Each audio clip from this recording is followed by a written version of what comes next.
আসসালামু আলাইকুম রহমতুল্লাহ বারাকাত। Class 3 page 33 অনুশীলনী 1 খালি ঘর পূরণ।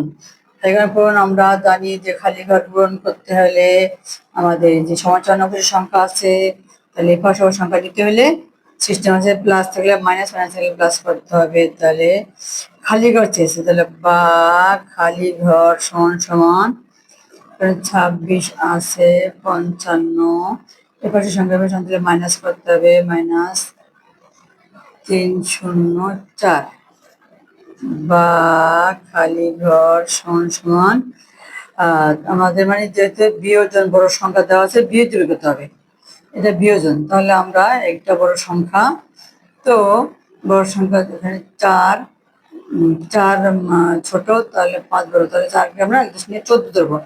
তো 5 থেকে 9, আমরা 10 ধার নিয়েছি, তাহলে 9 রয়েছে, তাহলে 9 থেকে 5 থেকে 4, এখানে ধার নিয়েছি, তাহলে এখানে 9 আছে, 9 থেকে 6 থাকে 3, এখান থেকে ধার নিয়েছি, তাহলে যতক্ষণ ধার নিই তখন ধার দিতে হবে। এখানে 2 তো 2 নিয়েছি, নিচে নামবে না। এখন আমরা দেখবো যেটা, সেটা হচ্ছে যে আমাদের বিয়োজন হয়েছে কিনা, আমাদের বিয়োগফল আর যোগ করলে যে বিয়োজন হবে সেটা হয়েছে কিনা, তাহলে আমরা বুঝবো যে অঙ্ক আমাদের কনফার্ম। 9 5 14 4 হাতে 1, 5 4 9 10 0 হাতে 1, 6 3 9 10 0 হাতে 1, 2 রেখে 3, বেশ হয়ে গেছে। আল্লাহ হাফেজ। এটা ভালো থেকো, আল্লাহ হাফিজ।